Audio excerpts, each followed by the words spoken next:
there is no template. No. Right. There's no, hey, if it meets these 6 things, we do it. Every property is different. Yep. Every situation's different. Every owner is different. Mhm. Sometimes you can just work with the owner who wants to do stuff with their property. Right. And we have, facade grants. Every single business in the city of South Bend, if you're a business owner listening, talk to the city. We have facade grants where we will help, incentivize and refund some of the money you spend improving the exterior building, which benefits everybody, right? 100%. If you want to do new windows, put new siding on, whatever it is, sometimes business owners want to work with us, sometimes they don't. Yep. You heard that there. That is Joe Molnar, Assistant Director of Growth and Opportunity for the City of South Bend, talking about the uniqueness of every situation when partnering with business owners while trying to improve our city.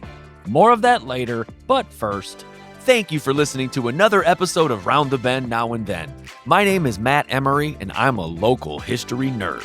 My main mission in this podcast, as well as other Round the Bend material, is to create engaging content that shares how intertwined the South Bend and Mishawaka area's past is to our present.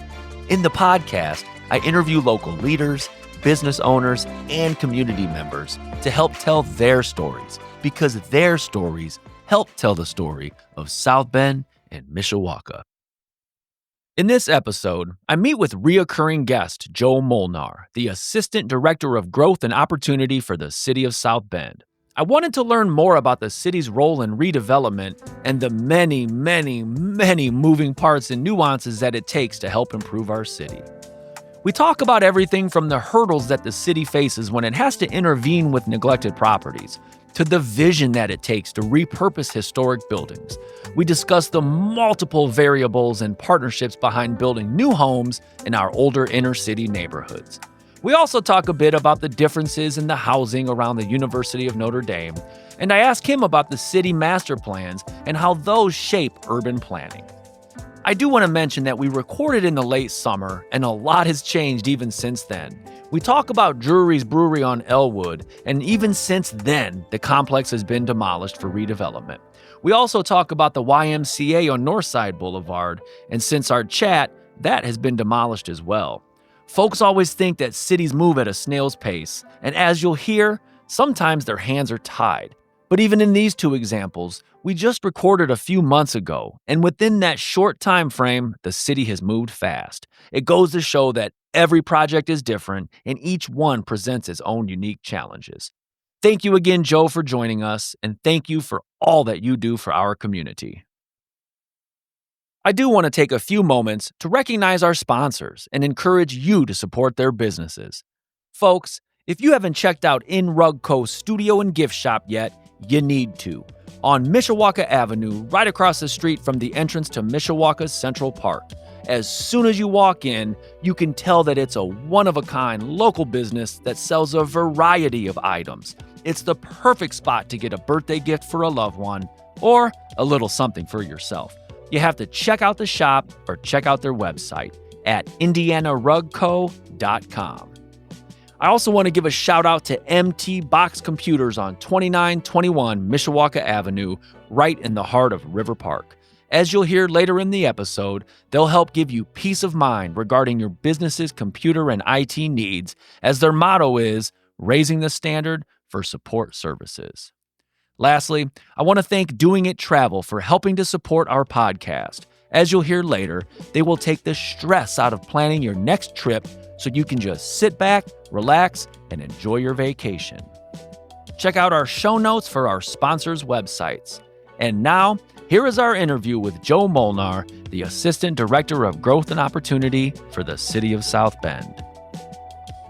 Thank you for joining me again. Yeah, I'm glad to be back. Definitely. Well, we met a while back and we discussed your articles, the More People series, and that is my go-to reference for anything population shifts over the years, neighborhood changes over the years. I highly encourage our listeners to go read it. I mean, it's awesome. I'll have a link in the show notes for that as well. But and I know you and I, we share a common love of our city's heritage, and I think we also share a fascination, like I said, of how cities evolve over the years.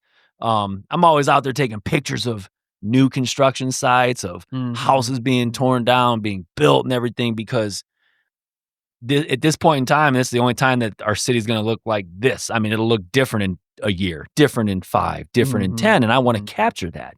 So I'm just intrigued by how the city works with private entities, with public entities, and just to help our city grow. I'm just intrigued by that. And so anyway, this is something that you do on the daily. Yeah, this is the day job. So let's start there. Let's talk about your job, your roles, your responsibilities. Yeah, so it's similar to what I was doing with more people, but it's not, right? It's they're connected, but they're separate. So my current title at the city is Assistant Director of Growth and Opportunity. Okay.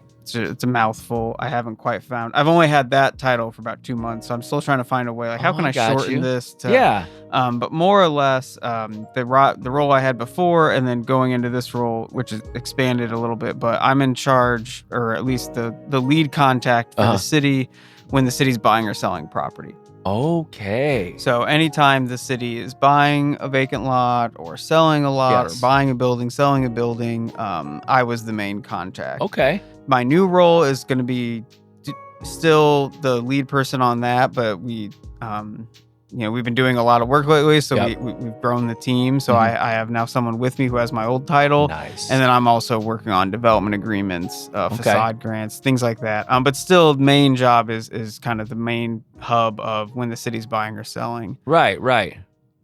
And so that's been about 3 years now in that role, or almost 3 in that world. And it's opened up a lot of there's a lot of state law around how a city can and cannot buy property or sell property, or what are the processes you have to go through. It's a lot of regulations that you have to make sure you're dotting your I's, crossing your T's, making sure that we do it right.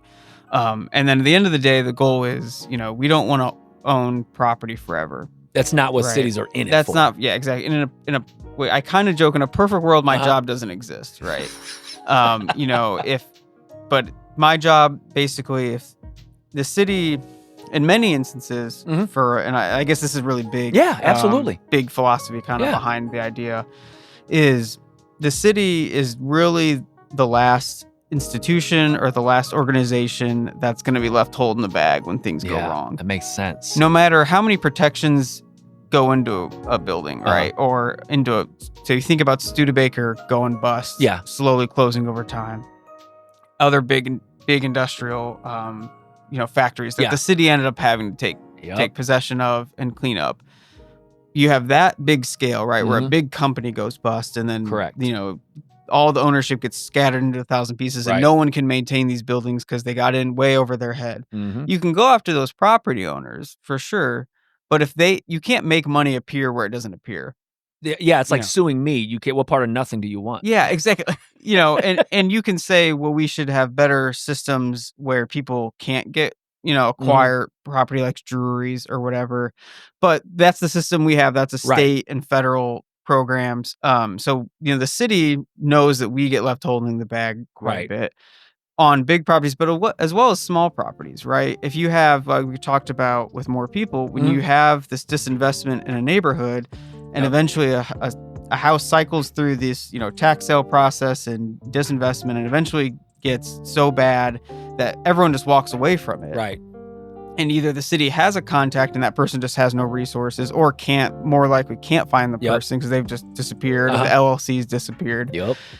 The neighbor next door wants the house taken care of. They don't care when they go to the mayor or they go to a meeting with city officials. Rightfully so, they want their neighbor to be safe. If this house is a hazard, or this building is a hazard to the neighborhood, they don't care whose job it is. They just want it done.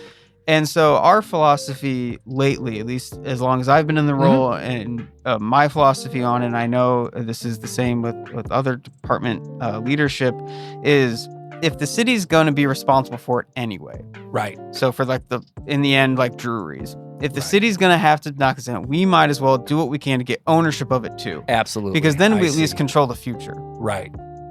Breweries is kind of a perfect test example of that property got bought by tax sale in like 2013 or 2014 by an individual for like $10,000. And this was a massive complex. Huge. I mean, they employed like 3,000 people or something crazy. Huge. He had no resources to rehabilitate that. property. They just didn't. Environmental resources. I mean, all of that. It was contaminated. So after going through and the property getting worse and worse, and he did like a partial demo where he tore down the historic part of the brewery, but left some other parts. And it was a giant mess. He didn't, the asbestos wasn't remediated properly. In 2022, the city finally, he then didn't pay his property taxes. Right. The city said, okay, the neighbors want us to do something. Yeah. This has been an eyesore. This is a hazard for their community. Rightfully so. Again, those are legitimate concerns. Of course, yeah. We agree with them 100%. Yeah. The city just said, let's just get the property. So we got it through the tax sale process, which is the city working with the county. So you have another the county runs the tax sale process. Not the city has nothing to do with it officially. But they can give properties to the city that they think are worthy of the city just taking over. The city got ownership, and because the city got ownership, then we were able to work with the EPA. Yep. They did over $2 million of cleanup on the site, removing all the debris that was left behind, removing all the hazard, the contaminants that were left behind. They were able, within 6 months of us owning it. Wow. We were able to get them signed up. Yeah. They finished their work at the end of 23. Now the city is left with the quote unquote clean site. We said it's ugly, but it's clean. It's true. Yeah. It was so we've just started more demos. We're going to have the whole site pretty much cleared. But hopefully by the end of this year, maybe 2025. Yeah. So now the site has a future again. Yeah. It makes no business sense for anyone to do that, but the city. Because they can never recoup. They'll never recoup the cost because the EPA had over $2 million into it, or about $2 million into it, I should say. I'd have to look at the exact figure. We have a lot of money into it too, of course. But at the end of the day, if that was the only route for this property ever to be productive again, you have to do it. Absolutely. And we don't have any definitive plans for the future, but we know we have 18 acres of green space that we have it cleared. Safe. It's right off the coal line trail that's brand new. It's in a neighborhood that could really see some new investment. Absolutely. So you took what was a negative, right? This terrible property that was driving down property values, was a hazard to children and teenagers who were getting into the property. Crime, all that negativity that comes with abandoned factories. And now, because the city took ownership, we can address these things one at a time. Yeah. And again, if we were in New York City or in San Francisco or somewhere where the property values are just so dang high that the market does take care of these, there's not here. That's just not here. Right. Even if, we have some of these properties on even near Notre Dame and things that just no one wants to touch, because if it's $5 million, if I got to put $5 million into it before it's ready to build, even it's a loss. It's a loss. No one's going to do it. And again, you can be mad at the system. Yes. Heck, I'm mad at the system that lets this happen. Right. Right. But at the end of the day, the neighbor next door doesn't care about the system. Exactly. They want the building knocked down. They want their neighbor to be safe. Yeah. So Drury's is really kind of a really good example of where the city can take an active role and not just say, oh, well, it's privately owned. Correct. It took a lot of money, which, there are limited resources, right? You have to decide where you want your budget to go. But I think in the end, it was worth it. Yeah. For the neighbors in the community, but also just the overall state of South Bend, where if we get this property redeveloped, it'll be paying taxes for the next 100 years. Absolutely. Yeah. And hopefully with new development, the property prices will increase and surrounding it too, which will ultimately equal of course more. And the neighbor next door who's lived there for 30 years and owns their home, who had to stare at this eyesore for in this danger, now that she may feel that, hey, I can put a new roof on my house because I know this neighborhood's not getting worse and worse and worse. Like I'll put money into my property because I'm seeing the city's doing something to take care of the negatives in the neighborhood. Right. Yep, and me, I am guilty of that too. I see a dang building sitting, and I'm just, my automatic is almost, and I know it's privately owned, but like my automatic is, come on, city, let's do something. But then when I slow down and think, I'm like, look, man, it's a privately owned. There's so many hoops to jump through. And code enforcement can do a lot. But code enforcement can secure, in certain, but again, it's all state control. And it's resources. It's resources, it's manpower, right? And there's only so many code enforcement officers. There's only so many people with eyes on the street. Right. And also, Indiana is a very strong property rights state. Okay. In the state of Indiana, if you own that property, you can't do carte blanche anything you'd ever want, right? There are zoning laws and some things you have to adhere to, but the city going onto your property is a very big deal. Mm-hmm. There's very few, like unsafe building code law, basically says if it's falling down. Okay. And you have to document with architects and everything an architect saying, from what I can see, this building is in threat of collapsing. Then the city can take, but it still takes time. That's a ton. So, cities are probably put off by, like with property laws, like in Indiana, you said some cities may be put off by trying to even mess with buildings because of all the red tape. Yeah, we definitely, code enforcement does a great job. There's things they can do if the grass has just gotten too long for so long, they can go on and mow. They're in areas that are visible from the public right away. So there are definitely things the city can do, and we can talk about things the city could be doing better at. But it's not as simple as city, go take the property. Exactly. The city has nothing to do with property taxes. We do, of course, are funded through property taxes, and we set a tax rate. But really, the county runs that process. Yeah, the county gets to dictate if they're going to give us property that was on the tax sale. They've been a good partner in the past. For example, Drury's, and we're working through a few others. It's not quite as simple as like, city, go do something. Exactly. And once we get ownership, we can do things. The old YMCA. Yeah, your tweet about that literally was like you just took ownership at the beginning of the month, and then within a few days it's clean. Yeah, we closed on August 1st and August 2nd. We had 20 guys out there cleaning the property up. And it looked way better. Right away. It still looks like garbage. It still looks bad, but at least it looks like someone's paying attention Absolutely. to it. So, and again, some people said, well, the YMCA should have just handled that. And we can go down that route. But again, meanwhile, the grass is growing. Meanwhile, the glass is still being broken. Exactly. We're going back and forth. Exactly. And now we're scheduling to just demolish that building, which should be pretty soon here. So. And just for that in particular, just kind of green space for a while until? Yeah, the intent is just like all these projects. We don't want to hold them forever. Right. We try to get them ready for redevelopment. So be that a park, be that private, whatever it is, it's my team's infrastructure job. Or whatever, you'll get ready if needed. Exactly. Okay. It's the engineering. We have a great engineering team we work with who do the bid specs to demo it. It's basically get it shovel ready for the next thing. Yeah. And then as a community, we can have a discussion if it's through a neighborhood plan that said, hey, this would be great there, or if we typically, for big sites like that, always put out a request for proposals. That's very public. Yep. That lets anyone apply. We open those publicly so everyone knows who did apply. We try to be transparent about those things of saying, hey, if people think they have a great idea for this project, put together a project plan and submit it to us. Right. So that'll be the route for the YMCA, I believe, the old YMCA on Northside. Down the line is you'll probably see a public request for proposals where the city opens it up to everybody. And we send it around to developers, but then we also try to make sure it's in the news and the paper. Correct. So that the average resident can know, hey, if you have a great idea for this site, come look at the requirements for the RFP. We try to make them pretty simple. And submit it, and we can have a discussion then. I looked at one of those applications. I think I forgot what site it was for. Might have been downtown. I think it was the Gates. Yep, the Gates area. service Yeah, lot, I looked at that and I was like, man, this is not that I have the resources or the funds to do anything. However, I thought, man, this is kind of neat that even me can, if I understand how it works. Yeah, we had 4 submissions for that, and so we're reviewing those now, and we'll have a recommendation to the Redevelopment Commission, which is the owning body for that building.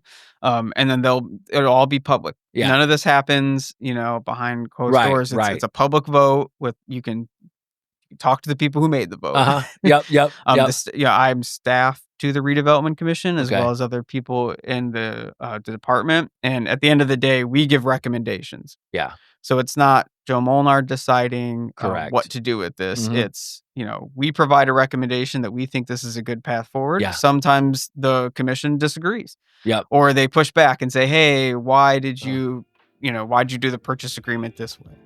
Right. We'll get back to the episode soon, but first, a word from one of our sponsors. Dreaming of your next getaway? Whether it's a luxury cruise, an all-inclusive resort, or a custom European adventure, Rachel and Dave Dawson at Doing It Travel has you covered. They take the stress out of planning so you can sit back, relax, and enjoy the journey. From family vacations to romantic escapes, they'll focus on planning an amazing vacation. So all you have to worry about is kicking back and enjoying your experience. As your dedicated travel advisors, Rachel and Dave are here to help you explore incredible adventures around the globe. Whether you're dreaming of a relaxing cruise, an immersive land tour, or an all-inclusive getaway, they specialize in crafting unforgettable vacations tailored just for you. Let them handle the details so you can focus on creating memories that will last a lifetime. And I can personally vouch for the type of people that Rachel and Dave are. As I've known them for just a few years, I'm honored to partner with them, as Rachel is my sister and Dave is my brother-in-law. I can tell you that they're both wonderful, honest people who you can trust to help you with your family's travel needs. Go to www.doingittravel.com or call area code 630-733-2102, and they can turn your travel dreams into reality. Check out their website in the episode show notes. And now, back to the episode. And then that speaking of that YMCA site, speaking of environmental cleanup, also at the top of that site, well, it's not the same site, but at the top of the block-ish on Mishawaka Avenue is that Qualex building. Mm-hmm. I guarantee that thing is halfway there, half sitting there because of environmental cleanup too, huh? Yeah, that's another one that's on the list of our, like, okay, what should be done? Yeah. And again, that's one where it was at tax sale and someone bought it. And so now we're trying to get a hold of that property owner. Wow. And it's, like I said, it can be very difficult to acquire these, especially if they're doing the bare bones, locking it, mowing the grass. Yeah. You don't have you don't have an obligation to redevelop your land. Yeah. Right? I mean, he can, or she, I haven't actually talked to the new owner. They can sit on it for years. And as long as, again, now there are sites when it becomes unsafe. Correct. We do have some more authority. Some teeth. Yeah, a little bit of teeth. Yeah. But if they're mowing the grass and locking the building where and paying taxes and paying their taxes, there's, it's their property. Yeah. The city can try to buy it from them, but we have limitations on how we buy property too. Right. And then, of course, we have to, anytime we're buying property, we take very seriously, could this money be used doing something else? Of course, you have to be good stewards of the public's money. Yeah. There's a bunch of state laws about how we buy property. The city cannot, very limited circumstances, but the general rule is the city does not buy property unless it's the average of 2 appraisals or less. I got you. So if 2 licensed appraisers, and they have to be licensed in the state of Indiana, all the certification, if they say the property is worth $500,000, and the city cannot go over that unless we can go to council, and there's a very long way to get over it, but that's our general rule. Right? We can go under that if we negotiate under that. But so then also, as a homeowner, you probably know, and as a homeowner, I know, I always think my property is worth more than the appraiser is going to say. Of course. Right? But you always want to be less than the assessor. Of course. So sometimes... a numbers game sometimes. Yeah, sometimes people disagree with the appraiser. But we have appraisers that we work with that are not city employees. They're independent appraisers that we hire. We send bids out to get their quotes. And if they say it's worth $500,000, but the owner thinks it's worth $1 million, well, we're not going to buy that property. Yeah, there's too much of a we can't discrepancy. Yeah, and there's they can try to argue differently, but the appraisal is the appraisal. Speaking of properties that are abandoned, not all abandoned properties have sentimental meaning, or not all abandoned properties have or nostalgia. Some do. There are some buildings in our city, in our area, that are abandoned and neglected and are literally endangered. Mm-hmm. Man, can you think of any off the top of your head right now in our city that used to be a gem that now are looking bleak? Sure. I mean, I think to the Lafayette building. Downtown. The city did acquire that about 5 years ago. Yeah, they put some work to put a roof on there, right? They put a roof on it, cleaned out a lot of the asbestos. That building was probably a year or 2 away from being just gone. The skylight had broken, and so moisture was getting in and just eating away at the whole building. The drainage system wasn't set up properly, where the water was just pooling on the roof. So the city, for a lot of reasons, that was, one of the first office buildings downtown. It's a gorgeous building in itself. It has this beautiful 5-story atrium. I don't know if you've been in it. I've just seen the pictures. Like, it's beautiful in there. There's like not much. Light. There's not much. I mean, if you think about it, 1899, I think when that was built, electric lights were still pretty new. And so if you wanted an office building, you had to get light in. Yeah. So they did this giant atrium where the natural light pours into the middle. But it's a challenging building to redevelop because it's 130 years old or 125 years old. We do have an active purchase agreement. We put we put that through disposition. So we asked for proposals on that. Yeah. They're doing their due diligence. So the city still owns it, but they're doing investigation. The buyers are doing all their... the buyers are doing their due diligence. It's taking longer than we all hoped, but that it's just an old building that needs a lot of study to know if what they want to do, it can handle. These are old. This is an old building that was built at a different time. In some ways, it's stronger than a current building because they didn't quite have they overbuilt some things, but then they severely underbuilt other things. Correct. Right? They didn't know lateral load had to be this higher. And we're also the potential buyer, they're proposing to change it to apartments and a coffee shop. And apartments are heavy, right? You have a washer and dryer in every unit. You have a fridge in every. It's not. Makes sense. It's a lot it's a lot heavier than office, right? Where you just have desks. So that's something we're working through. But that's a building that I really would love to see rehabilitated. And one thing we wanted to really get across, and we put it in the purchase agreement. If they do go forward and accept the property, is the first floor has to have public access. A storefront, something where an average resident of South Bend could go in and enjoy that space because it's really gorgeous and it's unique. There's not much like that in the city of South Bend, and so that was important to us. Is that first floor where you can appreciate that atrium? Should be open to the public, at least during working hours, of course, during business hours. And then if above the first floor, if you want to do apartments or whatever, that's great. But we wanted to make sure people could just walk into the first floor, get a cup of coffee, and enjoy that space, especially in the winter.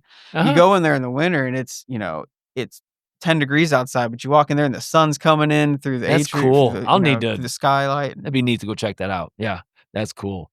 So that's probably one of mine that I'm hopeful, but there's a lot of steps that have to go to get that building where it's I just did a YouTube video on the 100 Center, and the old Cam and Schellinger Brewery, and like their Mishawaka's kind of in the same boat. You crossed Logan there, so Oh, I know that. I know, but I'm saying they're kind of in the same boat. Trying to find people to come in and redevelop and stuff, and then it's tough. The problem with these buildings is they were built for something else. Absolutely. So you're trying to rehab them. Yeah, we're not putting a new brewery over there. No, I mean, you would never build, like, my go-to for, like, why you have to be flexible and the city has to be flexible is, Firehouse number 6, the restaurant on Portage. Yeah. That was city-owned. The city sold that to them for that idea. You would never build a restaurant that shape today. It's this weird, it's tiny, the kitchen's not on that intersection. You either. wouldn't put it on that intersection. Everyone think you're crazy. You wouldn't put an apartment on top. There's one. You would never build just one restaurant with one apartment, right? Correct. That would never scale out in modern day building costs. But because the building already existed, it was, well, you've already built a building. What can I do with it? And that was, that ended up being a great resource for that neighborhood. Absolutely. It really brought life to that intersection. A historic building that we've, preserved, that anyone could go in there, get a glass of wine, for $8 and enjoy the space. Sit outside. Yes. And that's, those are instances where the city was proactive and being flexible of what we want to do. That makes sense. But it also takes the vision on the developer side. Like you talk about CAMs, it takes someone thinking a little bit out the box, saying like, okay, I know this isn't ideal for a restaurant, but could we make it work? Absolutely. Or I know this isn't ideal for an apartment building, this weird configured lot, but it's what we have. Right. And we should be good. We should be good stewards. Right. Right. How can we use this land? And kudos to those investors. They're taking a risk. They're taking a risk. Yeah. I mean, kudos to them. They're not going out and getting a big old wide swath of former farmland. It's just a blank slate. There's definitely an easy way to do it. And one thing we've had, and we can talk about it, success with is, some new housing, especially on the southeast side and the west side, It's a lot of nonprofits, but we're starting to get now the first agreements with market rate builders who are doing workforce housing, which workforce housing is essentially it's aiming to be affordable to the median resident. So it's not traditional affordable housing, but it's also not as high as you can go luxury housing. It's if you're a nurse at Memorial, can you live there? Kind of test case. And we're starting to get some developers doing that. Which again, a lot of these developers make their bread and butter going out to a farm field. It's literally a blank slate. They put the utilities right where they need them. Correct. One great asset with having all these vacant lots that the city has is the infrastructure is already there.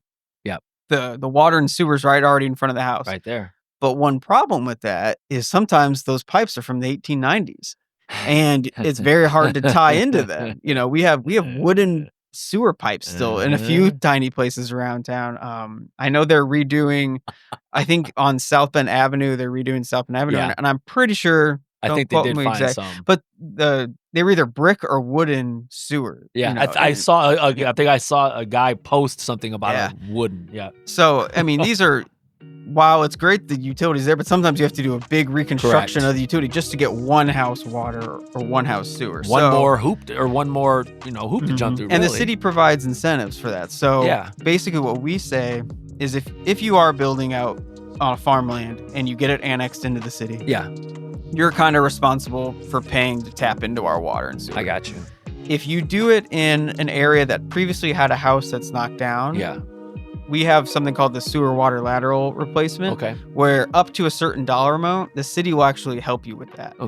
Because our thought is that lot had a house that paid its water utility fees for years and years. Like that lot has bought into the system. Also, getting that lot back online is good because they'll start paying their water bill. Like the pipe's already there. The city's still paying for the pipe no matter if it's connected or not.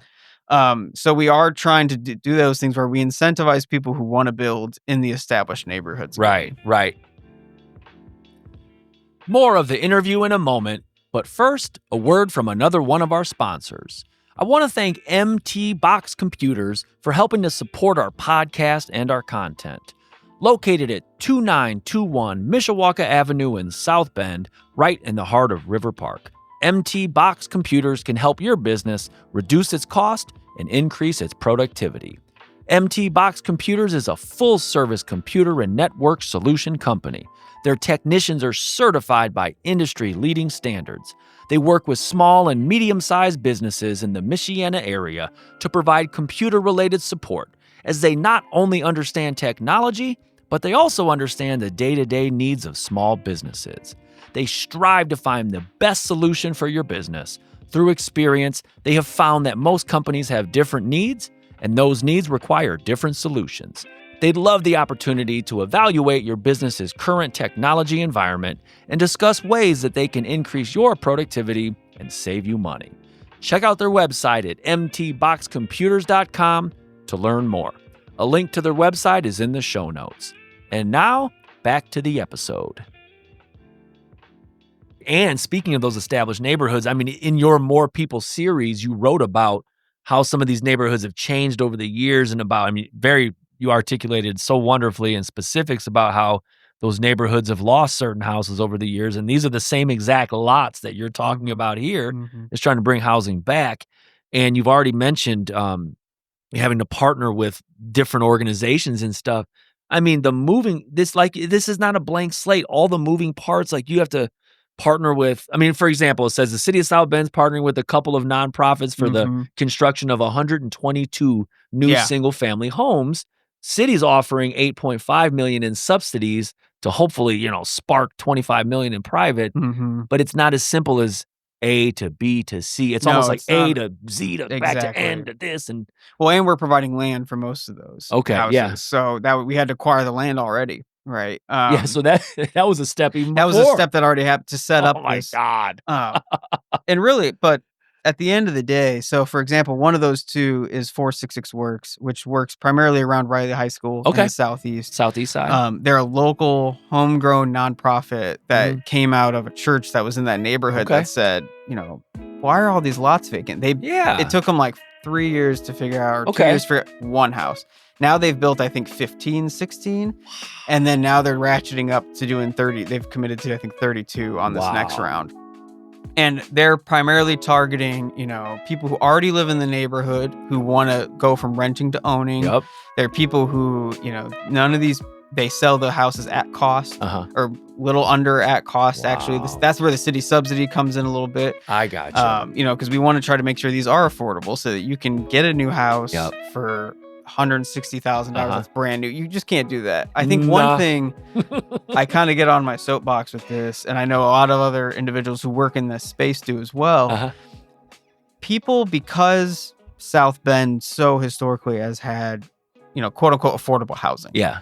Where you could, even 6-7 years ago, you could buy a house for a really nice house in a nice area, my house, and for $100,000. I know. Those days, unfortunately, are gone.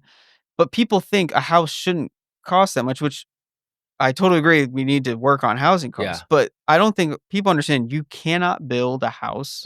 No. The bare bones base for less than $200,000 anymore. Unless someone's taking a big cut somewhere. Right.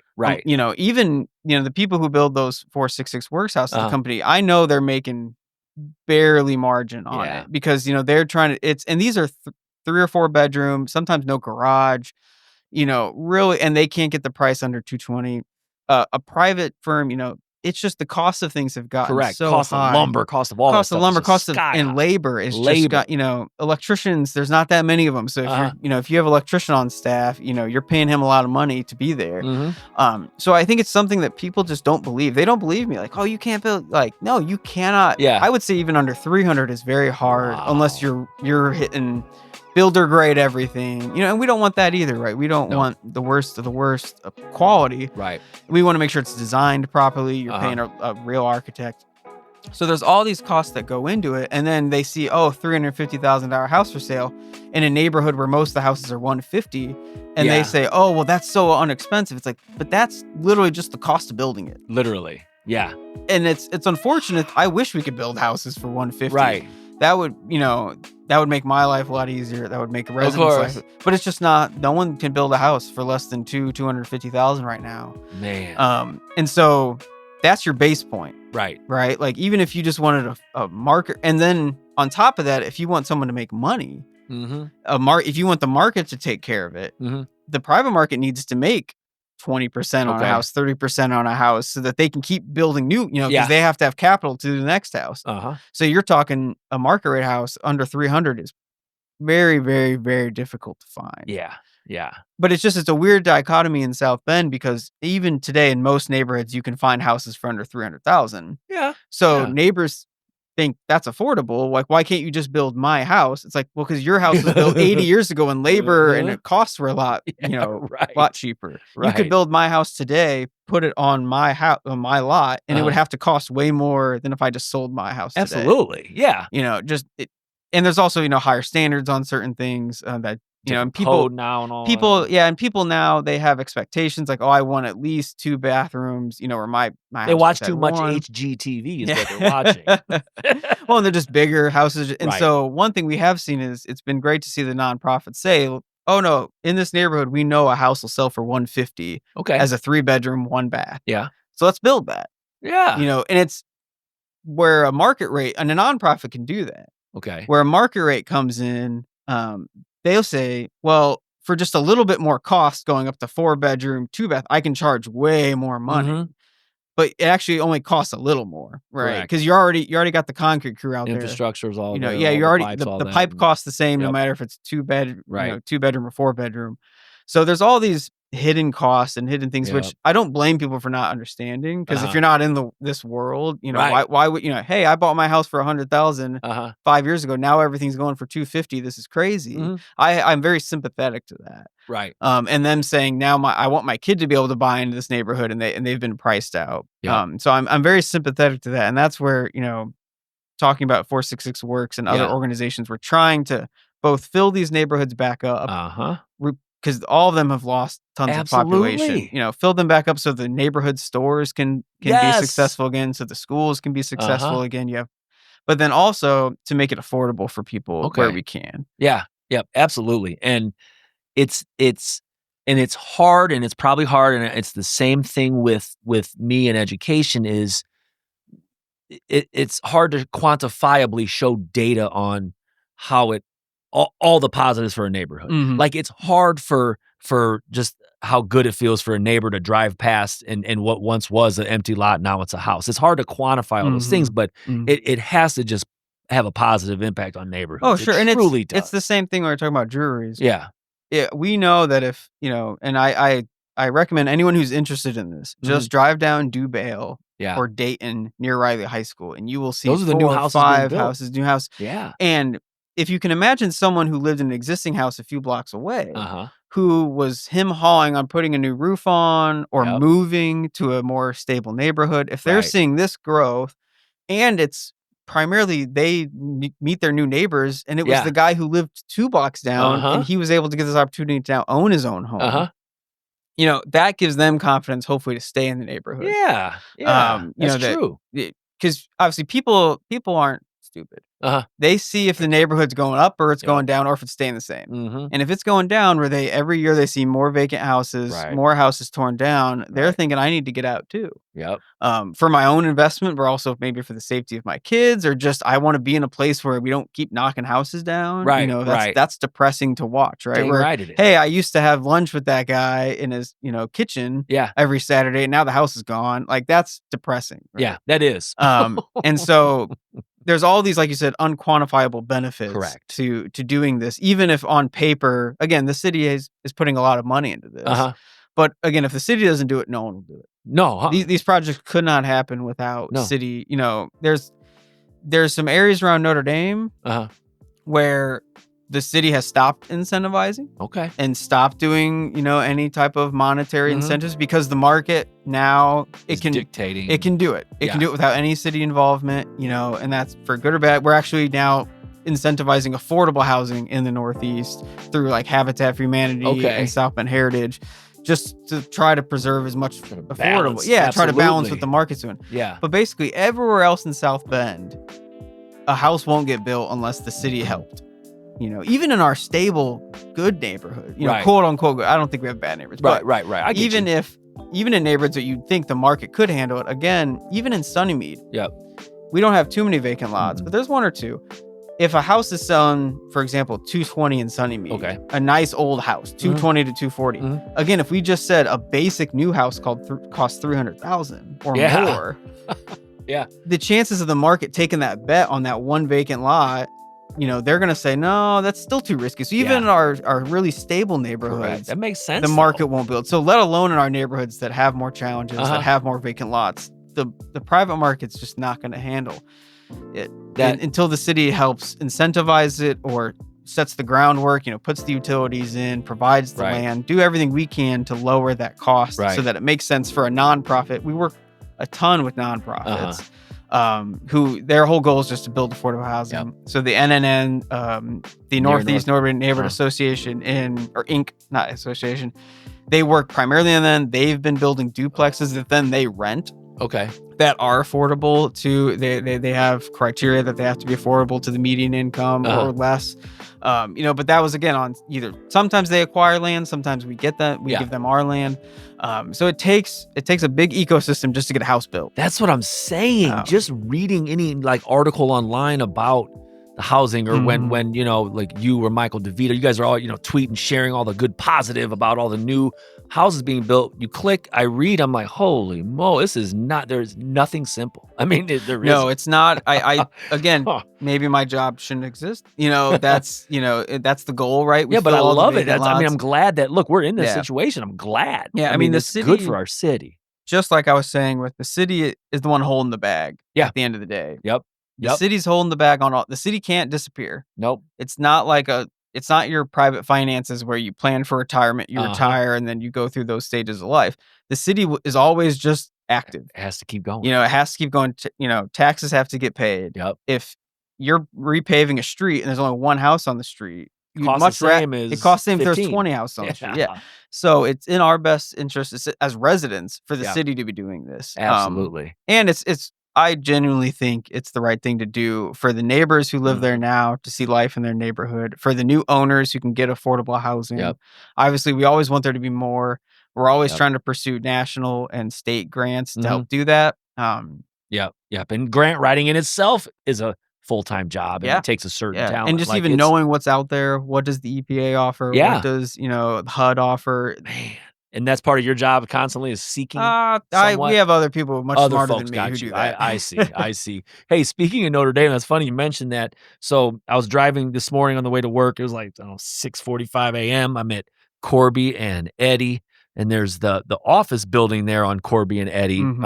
The new builds across the street, and then this is the other one across the street. It's actually the same address as Archie's Ribs back in the day, which is crazy.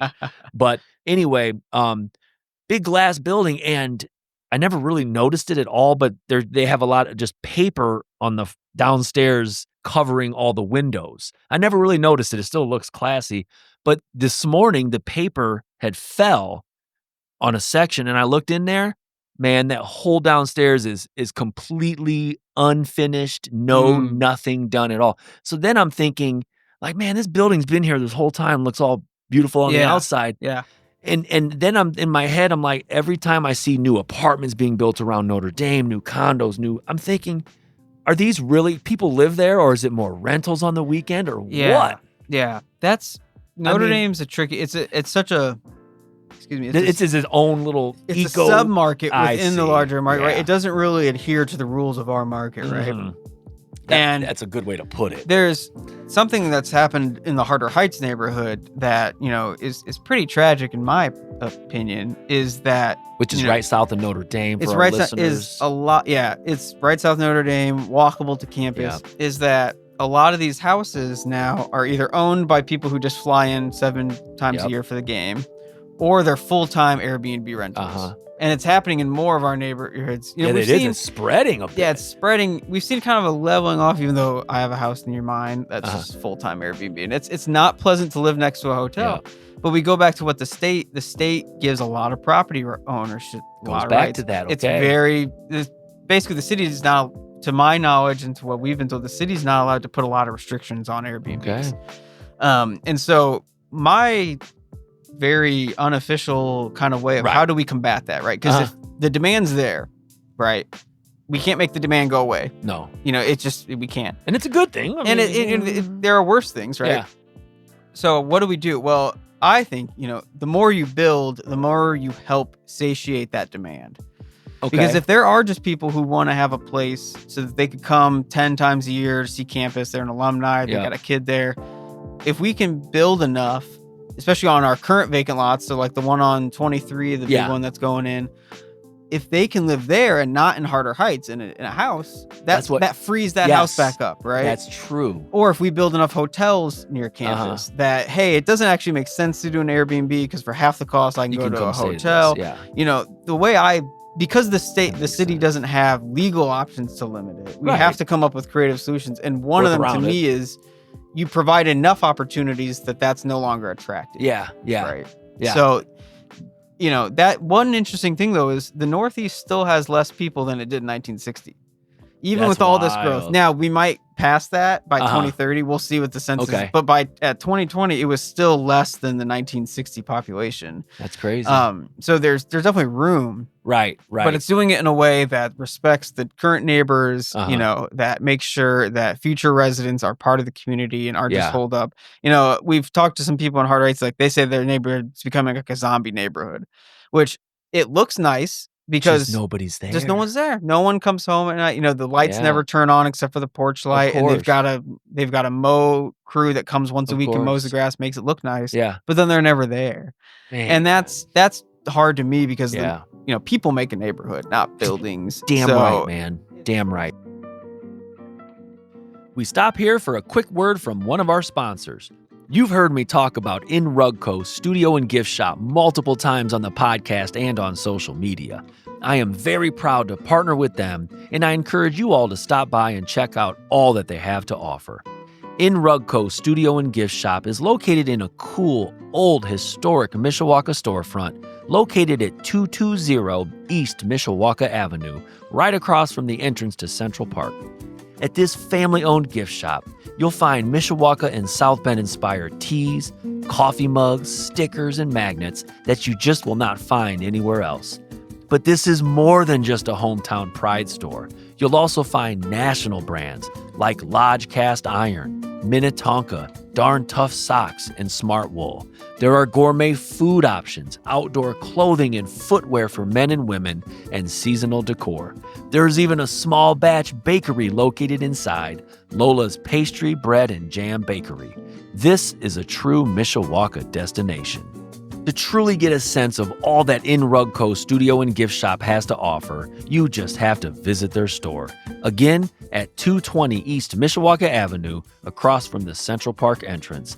Once you're there, you'll understand why I'm describing the place so enthusiastically and why I'm so excited that we are partnering, as they are a locally owned small family business who is entrenched in our community and dedicated to seeing it thrive.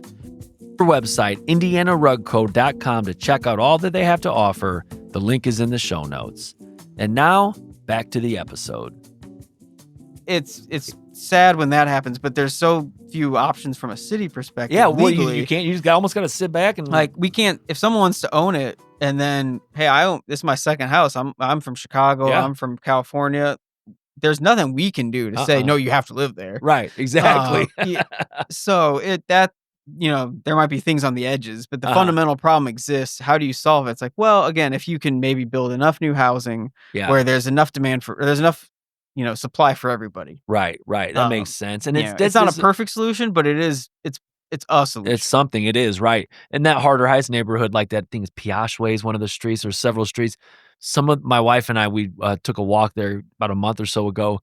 It's such a neat, as you know, when you're on the street walking, you just get a different sense than when you're just zipping by in a car. It happens to me all the time. I love it. But it is such a neat, funky, like some of those houses are so original, and it's just neat.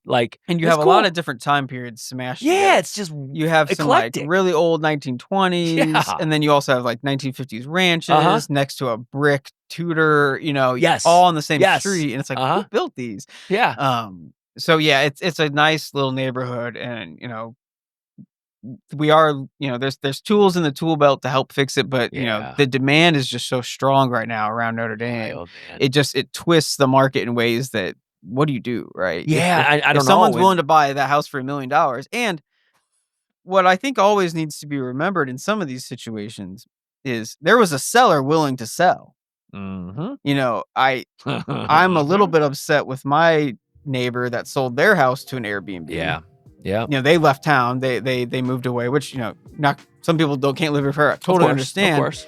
But this is kind of a plead to people when you're selling your house. Yes. You can always ask, and they can lie, but you can say why are you? Is this a family? What is it? And if it's $2,000 left to go with the family compared to the guy who just wants to rent it as an Airbnb, take that family, please. Take a collection cup around the neighbors and have everybody chip in $50 to get you an extra $2,000. Because especially around Notre Dame time, you have these big parties happening, and next to a house with little kids. Yeah. And there's all these negatives that spawn up. You want a neighbor. You want a neighbor. You want a neighbor. And you want a neighbor. So that's my little plea to anyone selling their house in South Bend. Yeah. But that whole Notre Dame, the whole area is just mind-boggling. And if you I got buddies who've moved away out of high school or out of college. They can't believe it. Yeah. They're in shock. Yeah. It is completely different. I mean, there was a forest where Eddy Street Commons was, right? Literally, that was a forest. I got pictures of it. There was, I think in the first development agreement, there was a stipulation that they had to get all the wildlife out. Oh my God. That's how crazy that area was. They had to capture all I think it was badgers or some very unique ecosystem that had developed and take crazy. them to Potato Creek or something that they could rebuild. And that's how, that's how different. And that's why some of this stuff, there have definitely been some houses that have been torn down and the new houses built right there, bigger, whatever. But there's something, this was just a forest. And no one ever lived here for the history of the city until, that it was right north of Napoleon there, then just on the other side of Eddy.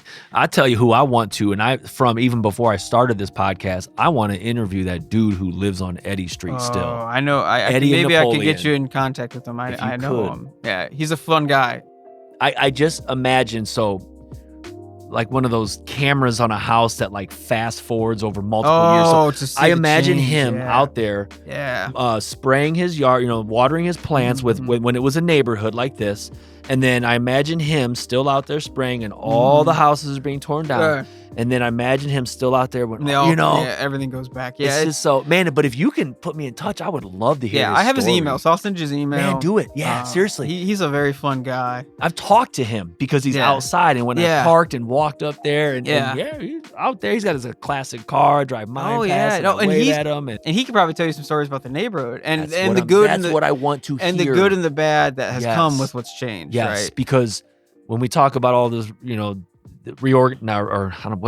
would you call it? The reconstruction of the neighborhood, redevelopment. Yeah, when you look at that, so other people think it may hurt them differently. Yeah, for sure. And that's and I would love to hear. I feel for the individuals who rented and then were either asked to leave. There's a lot of people who I know who had lived there for 30 years and they got a huge check and moved 5 blocks south. So I don't fault some homeowners for saying I bought this house for $30,000 in 1994. Now someone's offering me $700,000 I'm gonna be walking. Most people will take that, and then most of them still lived in South Bend afterwards. Yeah, exactly. Right? They went and bought a house 5 blocks south, or in the NNN or whatever. So I kind of want to talk about cities, and you mentioned it earlier, and how the city purchases swaths of land or parcels of land and how it kind of fits into a city's master plan or any neighborhood, basically various master plans that neighborhoods have. Are you privy to any of those or how, in your role? So, I'm not directly involved, but the people in the Department of Community Investment. But you have to be. Somehow So when a neighborhood plan goes through the process, and I highly recommend if your neighborhood is going through one or it's coming up, be involved. Because the neighborhood planners who go, they do an amazing job of documenting what you want in your neighborhood. And it's a great process. They get big maps of the neighborhood and they lay them out and they give you the Sharpie and you the stickers and say, hey, is there a part of your neighborhood you like? Yeah. Coffee shop, or is there, a park you like? Put a green sticker on that so we know this is something we want to make better. If there's an intersection you hate that's dangerous, or there's speeding, put this red sticker there. Or is there a lighting problem? Put a red sticker there and lighting. And that's how granular it gets. It's like sometimes it's like, hey, this street light's been out and no one caught it. Can you please? And then we can get it fixed really quickly. So I highly recommend if your neighborhood's doing a neighborhood plan, get involved. But what we do from my side is if the city's the owners of property in a neighborhood, and if the neighbors all said, hey, we would love some little commercial there for a coffee shop or, a little grocery, or, we think this would be a good park. Yeah. We take that into consideration then when we're trying to find out a future for this law.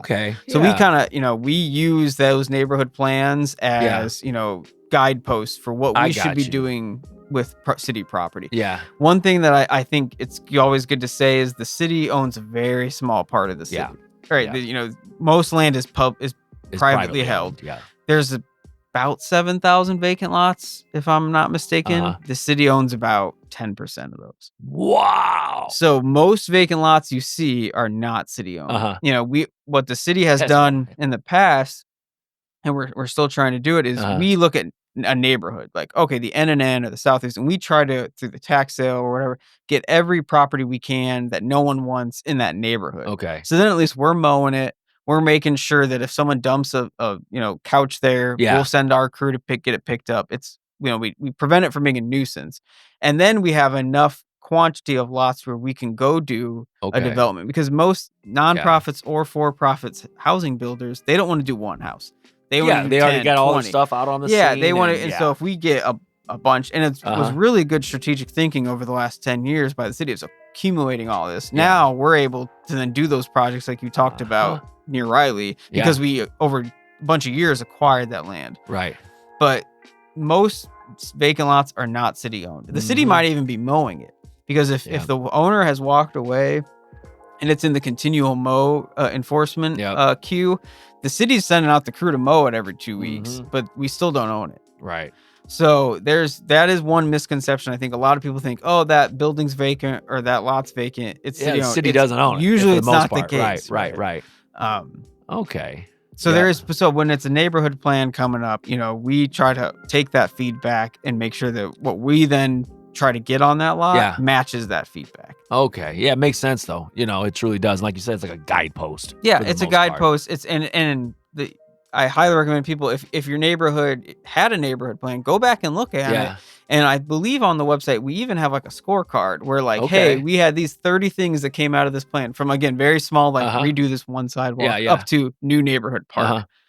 And the city will have, where are we in the process of doing those? And some of them might just say in design or, in early stages, but some might say completed. And you can then hey, they actually did, the city actually said we would like to do this and then went and did it. Right. That's awesome. I also love to see aspects of plans that just never come to fruition. There's neat. Always, I think you even did a story once on downtown plans that just never happened. And there are sometimes, it's a part of nature of the beast. I mean, it happens. What I tell people is sometimes the city does enter into an agreement and it doesn't pan out. That happens in private business too. That just happens. Yep. You're probably not going to bat 100, because if you're trying to bat or 1,000, I should say. Mm-hmm. If you're trying to bat 1,000, you're never going to make any deals. Nope. Because you're going to make them so strict and restrictive and so ironclad that no one else will want to do a deal with you, right? Because it's a partnership between the nonprofit or between the developer and the city. And so, but I did I did research into it when I first started in the job, and it's over 95% of the development agreements we do, they get finished. Sometimes we have to amend them, extend the date, change the plan a little bit. It's still pretty good. But the vast majority of the time, the city does, get a good thing out of at the end of the day. Sometimes it always takes longer than anyone wants. Us most of all. I know. But these things take time. Now I had to stop when Kelly's pub was on the ground in a rubble. I had to stop and get a few bricks from there. Did you get some? Absolutely, That's I did. Great. None of those are the bricks from there. That's one of those from old Nooner School there and stuff. Anyway, but that whole area, just seeing that building tore down, I mean, it just kind of opens up everything. It changes your perspective of the street. It does. The vision with that area, is it like river or a market? Yeah. So Kelly's was a very interesting situation that the city was in, where the city's doing a streetscape plan on Mishawaka Avenue next spring. Okay. Worked with the other business owners in the area. Mama's Cheese Shop, Cloud Walking, Bambers. They're all aware of it. Really, because that road is 4 lanes wide. Yeah. It's not fun to walk on. No. Right next to the river, which is right next to right next to the farmers market, which is right next to the river. And if you're walking from the east, you have to it's really uncomfortable to walk that area, which is the exact opposite of what should be the case by the farmers market, right? Yes. So we had this situation where we knew we had a big project coming up, and whenever we have a project like that, it's always good to own land near it for staging. Flexibility. Yeah, flexibility of we're trying to redo that intersection. So hey, we now have some more land we can work with here. And then there were a couple shootings right in a row. Right. In December and January, where unfortunately people were shot. I believe one individual passed away. I could be wrong. And then there was a mass shooting in 2019 where I think it was 11 or 13 individuals were shot and one passed away. So it was a troublesome property for the city. Both from again, we had the building didn't really match what we think the vision of that neighborhood should be, right? It was this weird old square. The entrances were bad. There's no windows. It doesn't fit into what a vibrant market district should be, where you have a farmer's market. But then also there was a safety concern. So those two things together kind of led the decision of, hey, should we try to maybe acquire this? And again, though, you have to have a willing seller. Correct. And Mr. Kelly was willing to sell because he was ready to retire. Yeah. And he, we haggled over the price, but again, we have that cap of the average two appraisals. Correct. So that was a situation where kind of all the pieces fell into place where it worked made out sense for the city to purchase it.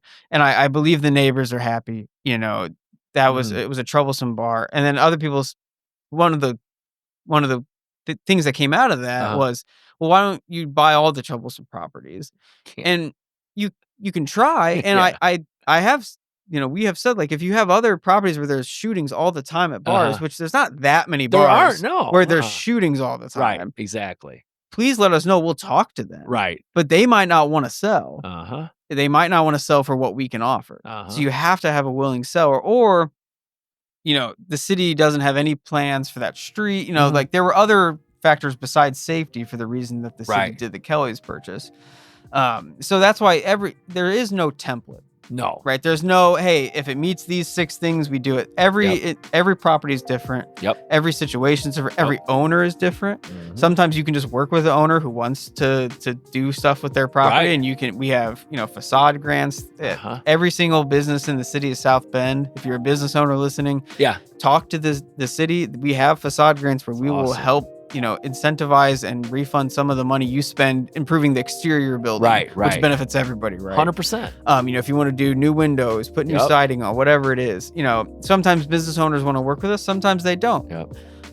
So yeah, Kelly's was one of those that we thought it met the criteria where we should do this. It makes sense at this time and place where there is the River Park neighborhood plan, which I believe includes a little bit about farmers market. Okay. That neighborhood with cloud walking and Omamas that have popped up has really shifted. I know, it's so neat now. To this nice little hub. You know, so the end goal then is for us to, again, do an RFP for someone to come and put a new building back there. Yeah. Probably won't look anything like what Kelly's looked like. No, but that's the end goal. But for now, we're saving it because it will make construction on Mishawaka Avenue much easier. I got you. Then there's just all those empty lots there eventually, do you think, on Mishawaka Avenue development? Oh, I would love it. I would love to see, like, storefront type. Yeah, I would love to see storefront. The great thing about South Bend is we have a downtown, but we also have all these little mini downtowns in the neighborhoods. We've unfortunately not many of them aren't doing too well. Right.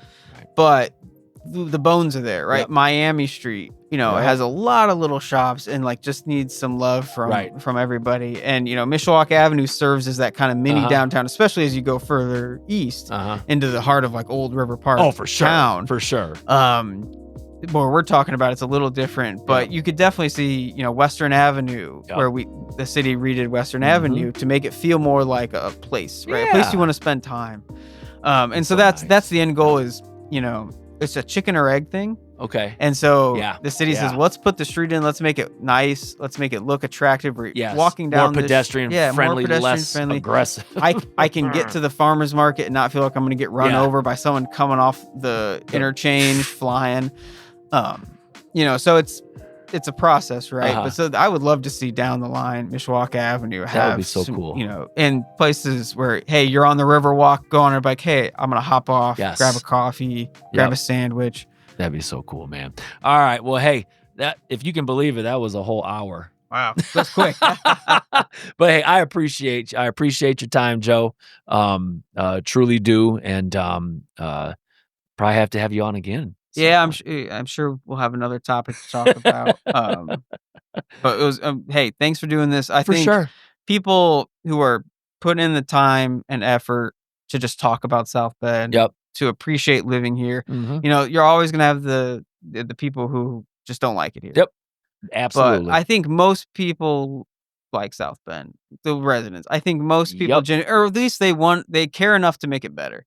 Yep. And knowing the history, what you've been doing with going back, hey, this neighborhood used to look like this, and now it looks like this. Knowing those stories, I think makes people feel connected to their town. So thank you for everything you've been doing. Well, I appreciate it, man, and that's why I'm doing it, man. So thank you. All right, thank you. Matt. Yep. Thank you for listening to another episode of Round the Bend Now and Then. An extra special thanks to Joe Molnar for taking the time to meet and share the ins and outs of our city's role in growth and redevelopment. Please be sure to follow us on our social media channels. You can like us on Facebook, Round the Bend Now and Then. Subscribe to us on YouTube at Round the Bend 574. Follow us on Twitter at Round the Bend Pod or at Round the Bend 574 for current and historical content from the South Bend and Mishawaka area. Join us again next time to learn more about South Bend and Mishawaka's now and then.